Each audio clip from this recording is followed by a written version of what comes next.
previously you spoke about the process for single-family homes on a lot. What about an apartment building, let's say an older three-story walk-up building that we want to convert to a condominium? Gee, funny you should mention that. We're working on one right now at 2765 Kapilani Boulevard, a three-story walk-up.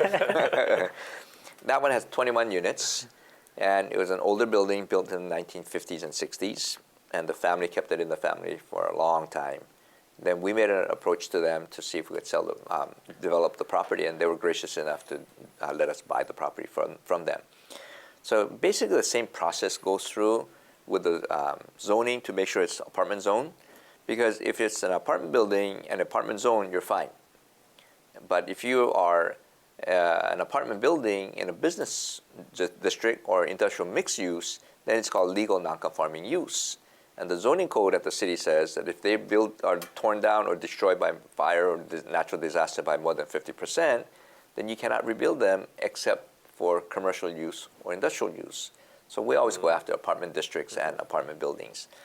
So let's say it's okay, we know the density is fine. Let's say you're lacking in parking. Let's say there's 21 units and 18 parking stalls. The city says if it was grandfathered, then they'll let you keep the old parking requirements. But if it's a brand new building, then you have to have one-for-one parking, and you have handicap stalls, and you have to guest parking, all that other stuff. So converting an old building is much easier than doing a brand new building. So we'll have the inspector come out again, make sure that there's no code violations, no setback violations, and then we'll have the architect come out and do the drawings. He'll take a look at, the structural integrity of the building. We'll usually do a phase 1 environmental report if we need to. That's to see if there's any asbestos or lead paint and things. Sometimes we do and sometimes we don't. Then we record, the architect finishes his plans, then the surveyor comes out and plots the parking and the location of the homes. And then we'll record the documents at the Bureau, just like I mentioned before, the declarations, the bylaws, and the plans, and the master deed or lease is recorded at the Bureau. Then we submit the rest of the documents to the Real Estate Commission for a public report.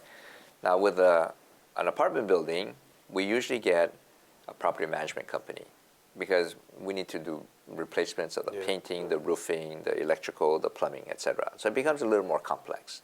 So we'll hire a property management company to give us an estimated budget for the maintenance fee. And even with these small apartment buildings where there's no elevator, no swimming pool, and all that, it's still running about $200, $250 a month per owner to maintain that building in a habitable condition. And so once the public report is issued, then we can start selling it to the public. Now, the conversion market is slow right now because there are buyers out there, but they can't qualify for a loan. But the conversion itself is really not that difficult. So whether you do single-family homes or apartment buildings, the process is pretty much the same. There's a little more moving parts with the apartment building than it is with the single-family homes. Okay. Whatever time that we have left, can you just briefly discuss the differences, CPR subdivision, the cost factor, time factor? Subdivisions will run anywhere from 6 months to a year, sometimes a year and a half, actually. With the CPR, we figure we can finish out the paperwork and get it to the commission for a public report to be issued, hopefully within 5 to 6 months. Okay. So time-wise, we're faster. A subdivision might cost about $5,000 to $6,000 with a surveyor, but a conversion might run $18,000 to $20,000 for 2 units and on up for apartment buildings. So it's faster, but it costs more. And the reason is you have much more moving parts and many more players like the architect, the engineer, or the surveyor, and the attorney, whereas in a subdivision, usually it's just a surveyor and then the attorney. So you have less players, less costs, but it takes longer. Are there any other pros and cons with the CPR versus subdivision? Well, in some cases, you cannot subdivide. Oh, okay. So you have no choice. Apartment building, you have no choice. So really, with vacant land, you could subdivide, but sometimes we choose to CPR. In an apartment building, we have no choice. You have to condominiumize. So that's the magic wand. You can convert almost anything: warehouses, apartment buildings, single-family homes, shopping centers. So we've done most of them. Okay, well, we're out of time for this week. I'm Scott Sakata. I'm Jeff Horrig. And we'll see you next time on the Hawaii Real Estate Report. Thank you.